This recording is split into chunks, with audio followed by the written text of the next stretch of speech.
ओम श्री हनुमते नमः। उपनिषदों के संदेश अंक 7 में आप सभी का स्वागत है। आज ईसा उपनिषद के तीसरे मंत्र पर हम लोग संवाद करेंगे।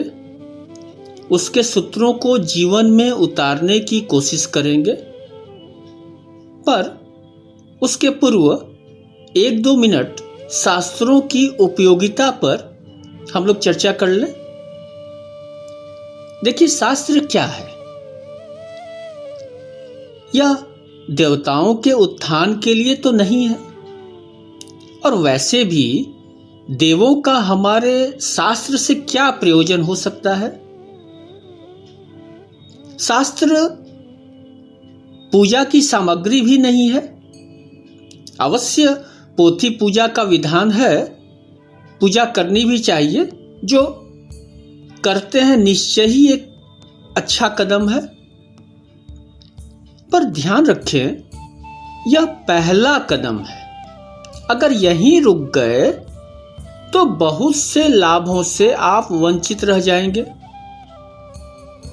लाभ तो साहब तब मिलेगा जब शास्त्र में आप डूब जाएंगे। शास्त्रों की पूजा से ज्यादा आवश्यक है उनको हम कैसे आत्मसात करें। शास्त्र शुद्ध भी है, सिद्ध भी है। जरूरत हमारी है, कारण उसमें हमारे ऋषियों के अनुभव का निचोड़ है, सार है। उनकी अद्भुत बातें हैं जो हजारों साल के काल बंधन को तोड़कर आज भी हमारा मार्गदर्शन कर रही हैं। अब ध्यान से देखेंगे तो पाएंगे शास्त्र हमें 3 चीजें तुरंत प्रदान कर देते हैं: आयुध, आयुष और आनंद। आयुध यानी शस्त्र, एक सहारा। आयुष यानी हमारी उम्र बढ़ जाती है। अब इसका मतलब यह नहीं हुआ कि हमारी उम्र, हमारी आयु 20 वर्ष बढ़ जाएगी, बल्कि यह हुआ कि हम शेष जीवन सुंदर तरीके से जी सकेंगे। शास्त्र आनंद भी देते हैं, जीवन रसमय बनाते हैं। आप वेद, उपनिषद, रामायण, श्रीमद् भागवत कुछ भी रुचि के अनुसार पढ़ने बैठ जाइए। एक आनंद का वातावरण घर में छा जाता है। अब ऐसा क्यों होता है मुझे नहीं मालूम, पर मैं अपने अनुभव के आधार पर कह सकता हूं कि ऐसा ही होता है। घर का माहौल बदल जाता है, और यह हम लोग का परम सौभाग्य है कि प्रभु कृपा से ईसा उपनिषद के मंत्रों पर हम लोग सत्संग कर रहे हैं, अपनी वाणी, अपने कानों को पवित्र कर रहे हैं। तो आइए मंत्र पाठ करते हैं। असुर्या नाम ते लोका अंधेन तमसावृता तास्ते प्रेत्याभिगच्छन्ति ये केच आत्महनो जना। ये केच आत्महनो जनाः, ये केच आत्महनो जनाः। असुर्या नाम ते लोका अंधेन तमसावृता।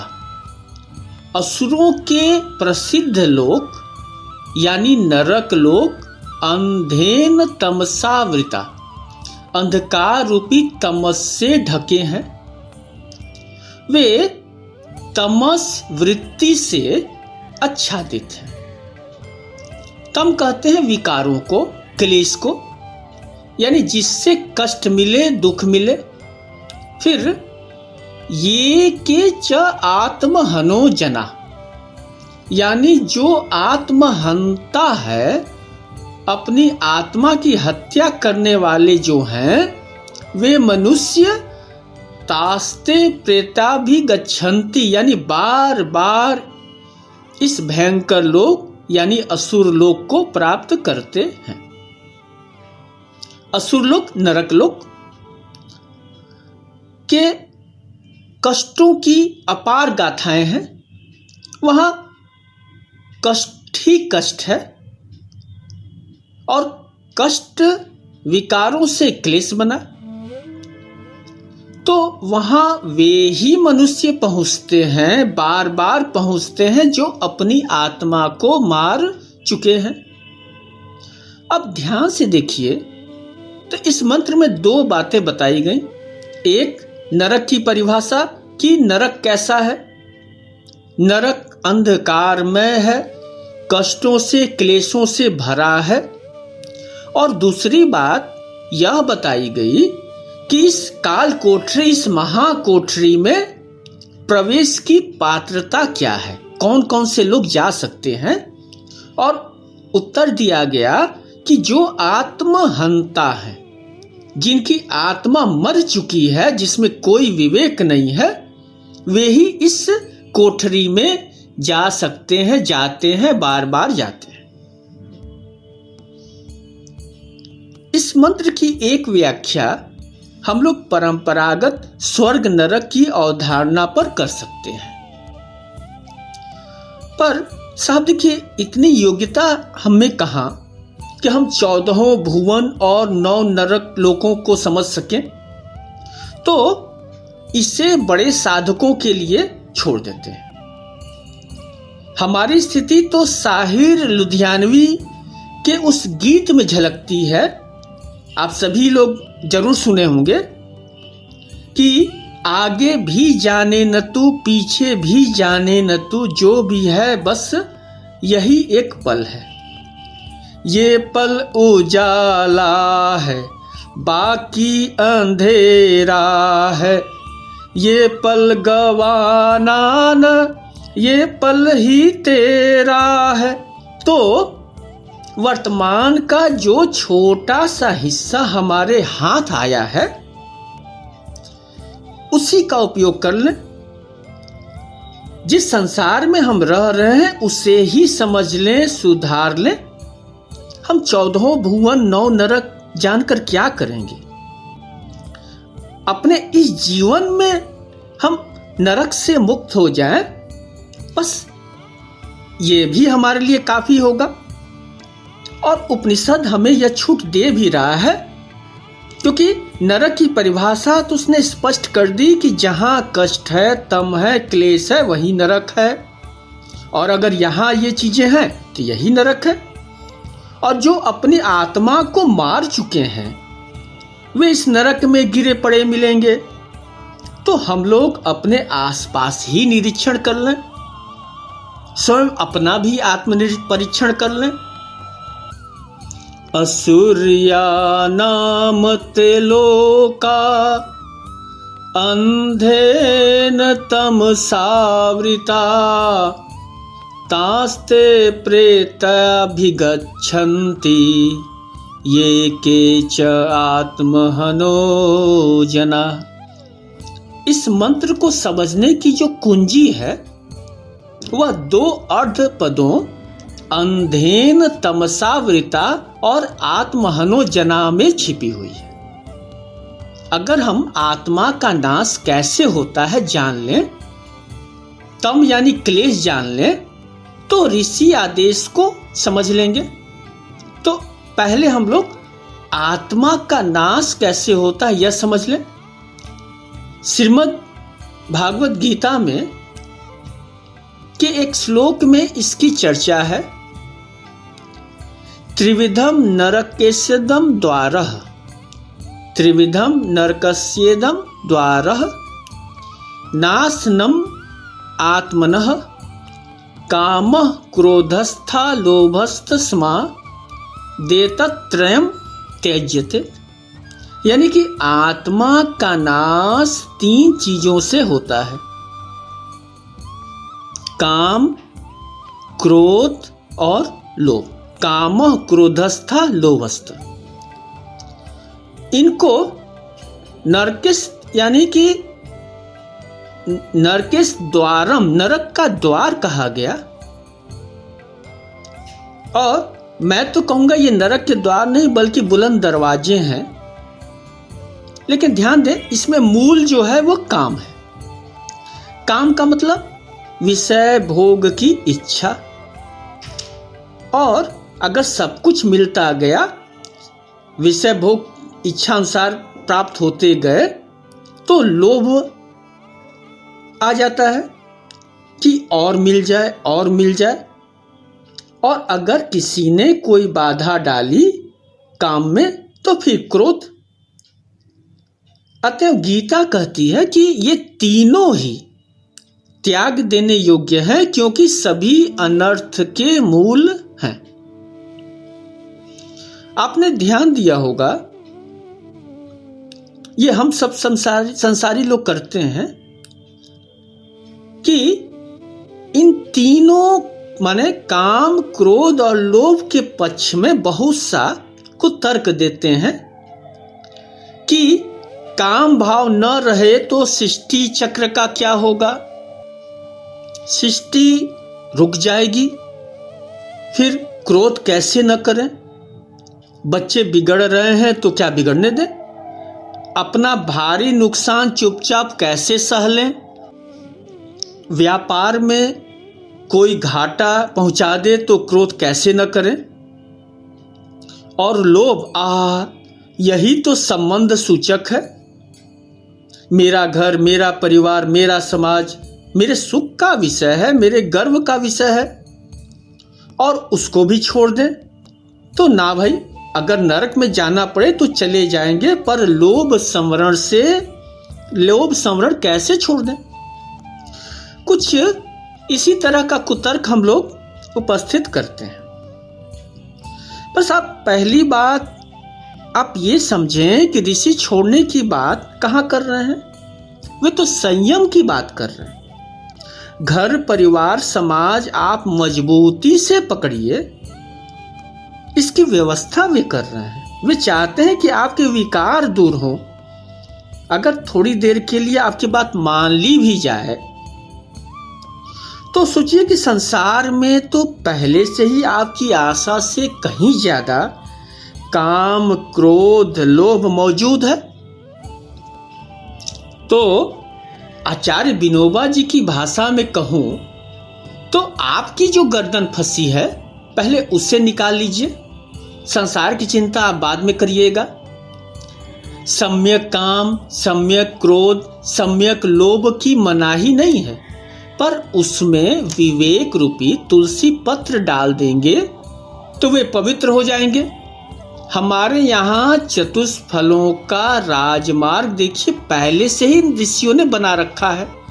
धर्म, अर्थ, काम, मोक्ष, यानी धर्म पूर्वक आचरण करते हुए कर्म करो, फिर जो अर्थ मिले, जो धन मिले, उससे अपनी कामनाओं की पूर्ति करो, और यही मोक्ष है, यही मुक्ति का मार्ग है। अब एक बात और गौर करें, काम, क्रोध, लोभ शरीर के विकार हैं, इनका संबंध बहिर्जगत से होता है। काम, क्रोध, लोभ का संबंध बहिर्जगत से होता है। हालांकि शरीर के कुल 6 विकार बताए गए हैं, काम, क्रोध, लोभ, मद, मोह, मत्सर, पर हमारे ऋषियों ने छानकर 3 कहा कि कम से कम इनसे बच जाओ। तो ये तीनों बाहर ही रहते हैं, पर कभी तो घर में जाएंगे, घर में लौटेंगे, दिशा निर्देश लेंगे, आगे की रणनीति तय करेंगे, खा पीकर मोटे होंगे।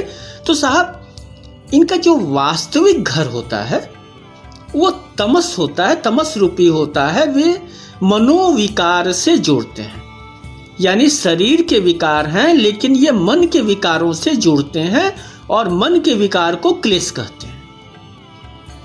अंधेन तमसा वृता।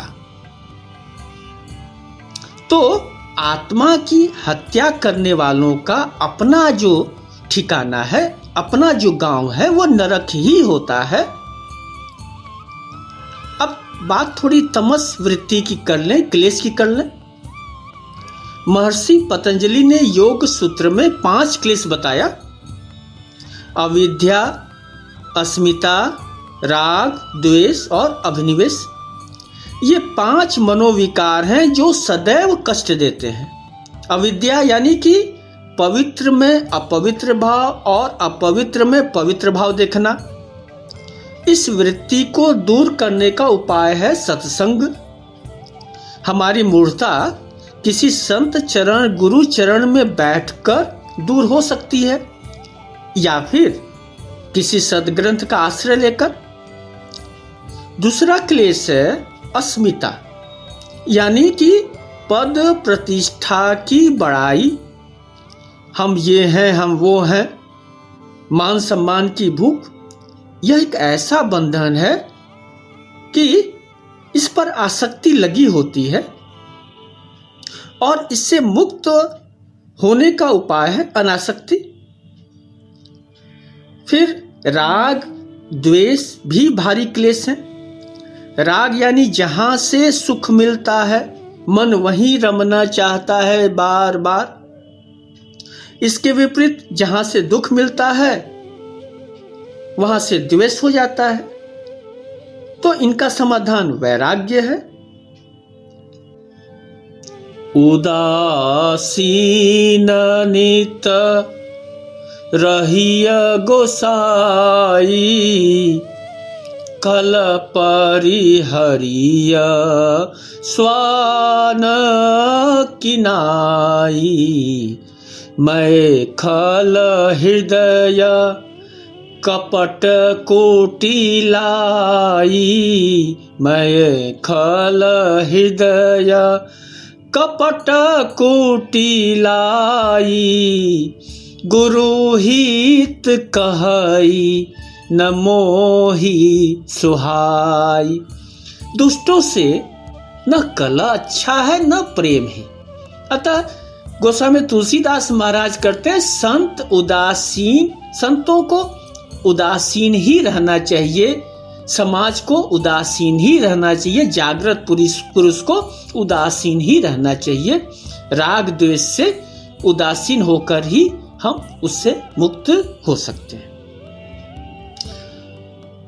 अभिनिवेश को महर्षि पतंजलि ने 5वां क्लेश माना। अभिनिवेश का अर्थ हुआ मृत्यु से भय। यह भी देखिए एक मनोविकार है और इसका समाधान धम्मम शरणम गच्छामि। सिर्फ धर्म में ही वो शक्ति है जो आपको इस भय से बचा सकती है। धर्म बताता है कि भरोसा दिलाता है कि आप विराट अस्तित्व के अंश हैं। आपका रूप भले बदल जाए पर आपका अस्तित्व कभी नहीं मिटेगा। तो मैंने संक्षिप्त रूप में इन मनोविकारों की चर्चा की। अब आप समग्र रूप में इस उपनिषद मंत्र को समझें। असुरिया नाम ते लोका अंधेन तमसा वृता तास्ते प्रेताभिगच्छन्ति ये केच आत्महनो जना। इस मंत्र का जो केंद्रीय भाव हुआ, जो बीज अर्थ हुआ कि शरीर के विकार, काम, क्रोध, लोभ तथा मन के विकार अविद्या, अस्मिता, राग, द्वेष, अभिनिवेश से हम बच जाएंगे तो जीवन आनंद से भर उठेगा, नरक की यातना नहीं मिलेगी।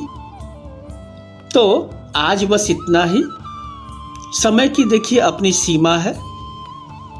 मैंने कोशिश की कि 10-15 मिनट में अपने सामर्थ्य के अनुसार इस मंत्र का अर्थ सरल से सरल रूप में आपके समक्ष रखूं। मुझे नहीं मालूम कि मैं कितना सफल हो पाया, फिर भी कहीं कोई संदेह हो, कोई कमी हो तो मुझे जरूर बताइएगा, मुझे जरूर लिखिएगा। अब मुझे आज्ञा दीजिए। नमस्कार।